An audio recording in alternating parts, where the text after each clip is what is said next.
ഓ എനിക്ക് വയ്യ നിങ്ങൾക്കായി. ഇനി കുറച്ചും കൂടി ഉള്ളൂ, നടന്നോളൂ ഇങ്ങോട്ട്. എനിക്ക് വയ്യേട്ടാ, ഒരു ഓട്ടോറിക്ഷെങ്കിലും നിങ്ങൾ ഒന്ന് വിളിക്കേ. ഓട്ടോറിക്ഷ മനുഷ്യന് വിഷമാകാൻ പൈസല്ല. പിന്നെന്താ ഞങ്ങള് ഗൾഫിൽ പോയത്? കൊറേ കാലമായില്ലേ അവിടെ. ഗൾഫിൽ പോയിട്ട് എന്റെ അവസ്ഥ അറിവിടെ. ഉള്ള പൈസയും എന്നുള്ള വല്ല കാര്യം ഉണ്ടായോ? നീ ഇവിടെ നടക്കാൻ നോക്ക്. ഉള്ള പൈസ എന്റെ മേക്ക് തന്നെ ചെയ്യില്ല, പിന്നെ ഓട്ടോ വിളിക്കാൻ പോകും. എടാ അജിത്തെ അളിയാ, നീ എപ്പോഴാണ് ഗൾഫിൽ നിന്നേ?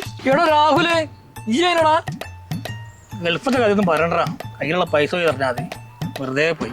ഞാൻ ഗൾഫിൽ നിന്ന് വരുമ്പോൾ തന്നെ കാണില്ലല്ലോ, ഈ നാട്ടിലില്ലല്ലോ. ഞാനൊരു കേസ് കുടുങ്ങിയിട്ട് 5-6 കൊല്ലം അകത്തായി. അതിനെ കൊണ്ട് എന്തായി? കാറായി, വീടായി, ചെയിനായി. ഇപ്പൊ കാര്യം പറയാലോ, ഒരു മോശമില്ലാത്ത സ്ഥിതിയിലാണ്. അടുത്ത പ്രാവശ്യം പെൻഷൻ ഉണ്ടെന്നാ കേൾക്കുന്നത്. അത് എന്റെ അഞ്ചെല്ലാം വേസ്റ്റായി. എനിക്ക് ഇയാളേട്ടം കിട്ടിയാൽ മതിയേനി. ഈ കോന്തനായിപ്പോയല്ലേ കിട്ടിയത്. അജിത്തെ കേറടാ, പെങ്ങളെ കേറി. ഇല്ലടാ, ഞങ്ങൾ നടത്തോളാം. ഇവിടെ അടുത്തേക്കല്ലേ.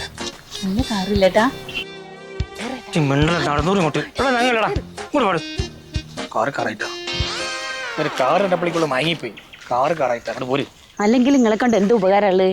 ജയിലിലും കണ്ടു പോയി കിടന്ന് കഴിഞ്ഞാൽ കാറും മാലയും സ്വർണ്ണവും എൻ്റെ മേക്കപ്പ് സാധനങ്ങളൊക്കെ വാങ്ങിച്ചു വിടേനോ? അയാൾ ജയിലിൽ പോയിട്ട് പണക്കാരനായി, നിങ്ങൾ ഗൾഫിൽ പോയിട്ട് പിശക്കാരനായി. ഞാൻ ജയിലിൽ പോണെങ്കിലേ അന്നെ കൊല്ലേണ്ടി വരും. കൊല്ലട്ടെ. അങ്ങനെ ഇപ്പൊ ജയിലിൽ പോണ്ട. ഇങ്ങോട്ട് നടക്കും മനുഷ്യ.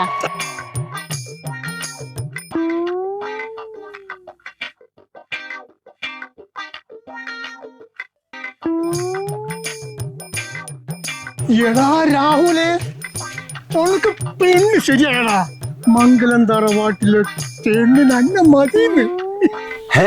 പെണ്ണ് ശരിയായോ? നിന്റെ 5 കൊല്ലം വേസ്റ്റ് ആയില്ല. ഇതൊക്കെ എന്റെ ഭാഗ്യമോനെ. ഇനി എന്തെങ്കിലും കൂടെ ഒന്ന് ഒപ്പിച്ചിട്ട് കേറി കൂടെ ഒന്നും കൂടെ. കാര്യം എന്തായി? ഈ പെണ്ണിയും വന്നോ? അമ്മ പട്ടാളക്കാരന്റെ പെണ്ണ് കാണിച്ചെന്നെ എനിക്ക് മതിയായി. പട്ടാളക്കാരന്റെ അടുത്തുനിന്ന് കുപ്പിയും വാങ്ങി കച്ചവടം ചെയ്ത് കുത്തിരുന്നോ? കണ്ട് പഠിക്കടാ നമ്മളെ മുത്തിനെ.